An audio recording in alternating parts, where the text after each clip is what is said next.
United National Party parliamentarian Karu Jayasuriya says that the government should take into custody the political goons who are powerful enough to behave freely as they fancy. Issuing a statement, parliamentarian Jayasuriya points out that he is compelled to talk about the goons with political blessings because the country is fast becoming a failed state and the rule of law in the motherland is crumbling. The parliamentarian points out that the law of the jungle reigns supreme in place of law, power of the goons in place of discipline, injustice in place of justice, dictatorship in place of democracy in the country. Jayasuriya highlights the closest example to this as an engagement of goons carrying poles to suppress the peaceful protest against the impeachment motion by lawyers, representatives of political parties and civil activists in Hulsdorf yesterday. The MP notes in his statement that the print and electronic media showed groups of persons armed with poles attacking their rivals in the presence of police officers who are deployed to protect peace and order. The United States Embassy states that it remains deeply concerned by the impeachment proceedings against Chief Justice Dr. Shirani Bandaranayake, which were conducted in defiance of a Supreme Court order. Issuing a release, the U.S. Embassy in Colombo states that this impeachment calls into question issues about the separation of powers in Sri Lanka and the impact of its absence on democratic institutions. The embassy also states that they are concerned about accounts of violence during several protests and calls upon all sides to respect the right for peaceful protest. In the release, the embassy continues to urge the government to uphold the rule of law and respect the principles of democratic governance.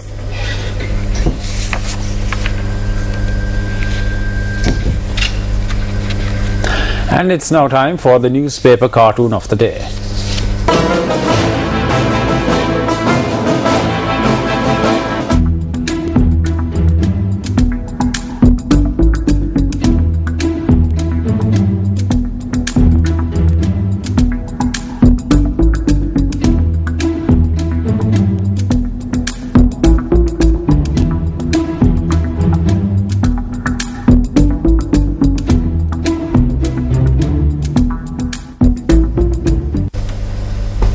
Still in local news, Minister Mervyn Silva has resigned as the Sri Lanka Freedom Party organizer for the Kalaniya electorate. Media Coordinating Secretary to the President, Vijayananda Herath, said that Minister Mervyn Silva had handed over his resignation to the President. Herath also confirmed that the President accepted the resignation.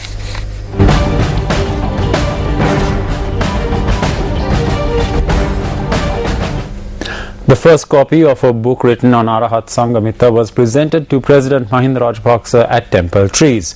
The book had been compiled by the Sangamita Shraddhakara Foundation to commemorate the Sangamita Day of the 2556th Buddhist year. Chief incumbent of the Hunupitiya Gangarama Vihare, Venerable Galaboda Jnaniswara Thera, the Mahasangha and 1000 bhikkhunis attended the event.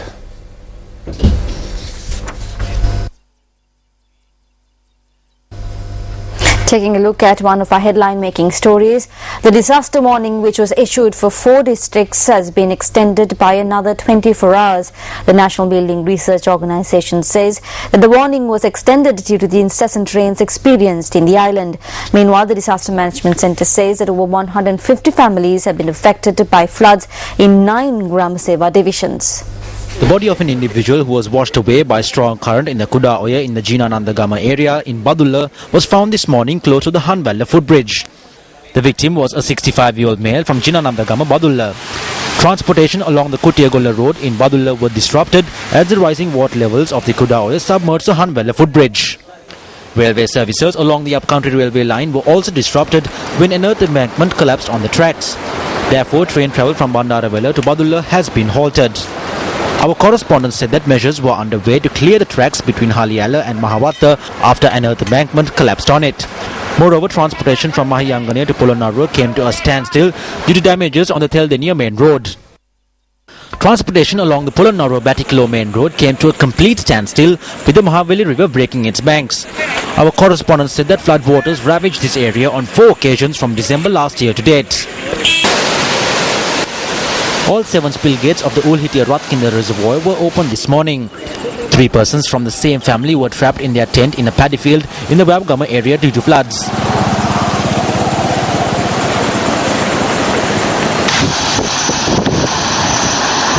The Konda Watawano tank reached spill level last night, thereby hampering vehicular traffic along the Ampara-Inginiagala road.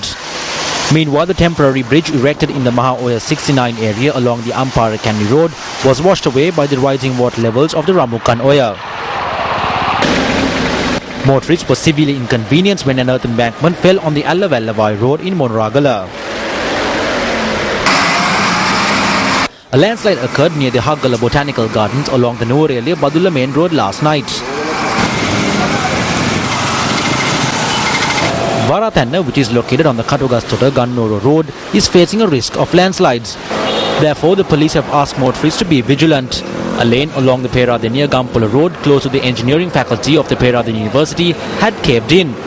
Furthermore, 3 spill gates of the Pogula reservoir have been opened by 1.5 meters.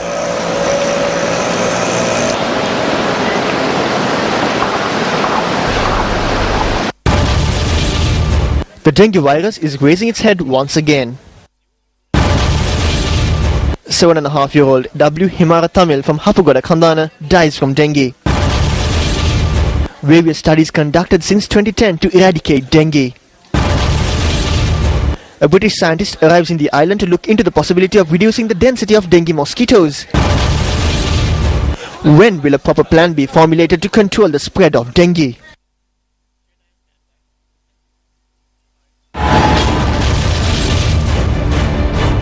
Celebrations erupted outside the Parliament complex after the impeachment motion against Chief Justice Dr. Shirani Bandaranayake was passed in Parliament today.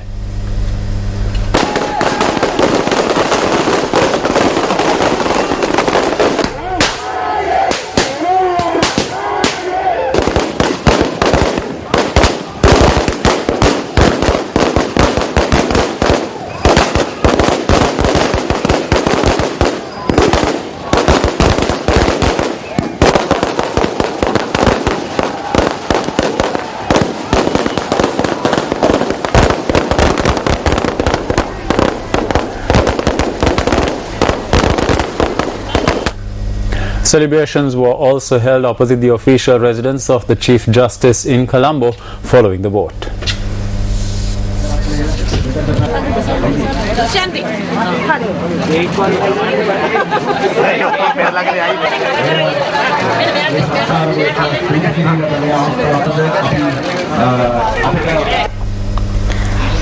The office of the British Foreign Minister has condemned the killing of Sri Lankan housemaid Rizana Nafik in Saudi Arabia.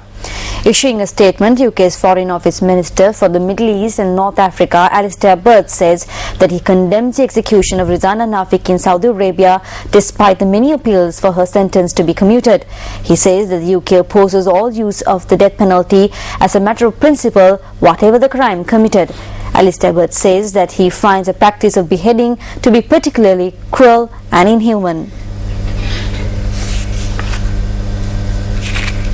You're watching news. First up next is Action TV.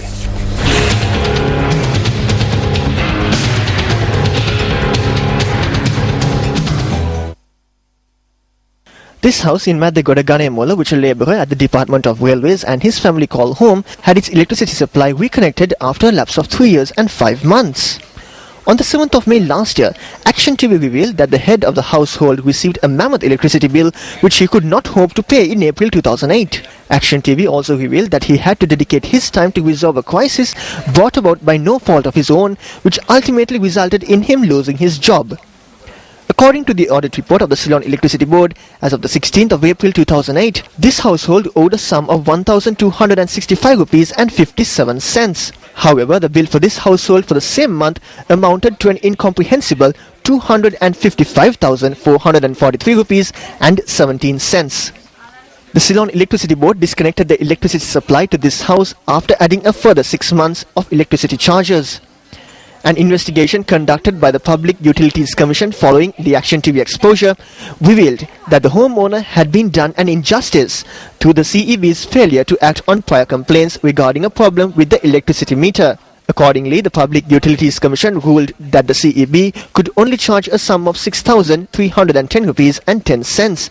Incidentally, the amount listed on the bill for March 2008 from this household. Every day when the meter reader came here, we said we had not received the bill. He said that we would receive the bill after 3 months. Not 3 months, But 5 months and 7 days since then, this household received a bill along with a red notice warning of a supply disconnection if the bill is not paid. We received a bill for about 97,000 rupees. If we try to resolve this, he may end up losing his job again. He got it back a month after losing it. Shouldn't urgent investigations be held into whether attempts are being made to mentally destabilize this man? Director General of the Public Utilities Commission, this one is over to you.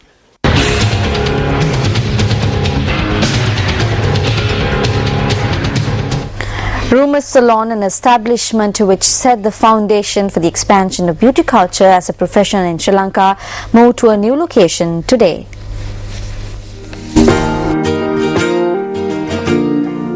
The Women's Salon is now located at number 467 Union Place, Colombo 2. Rumours commenced its operations on the 19th of August 1982 as a company attached to the Capital Maharaja organization.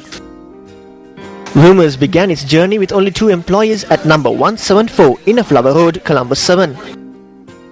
Rumours, which rendered an immense service to the beauty culture sector in the country for over 31 years, has received international recognition.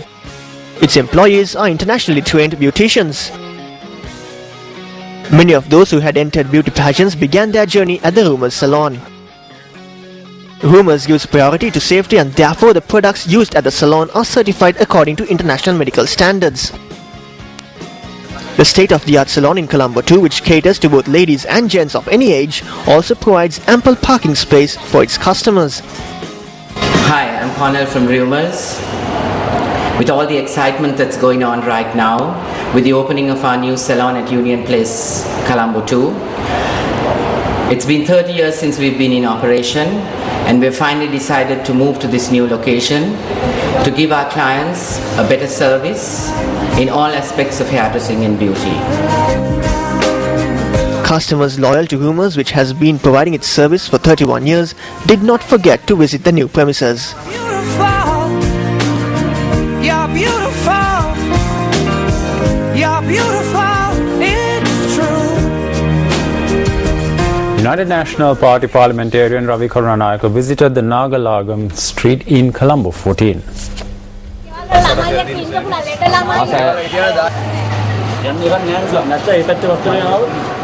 The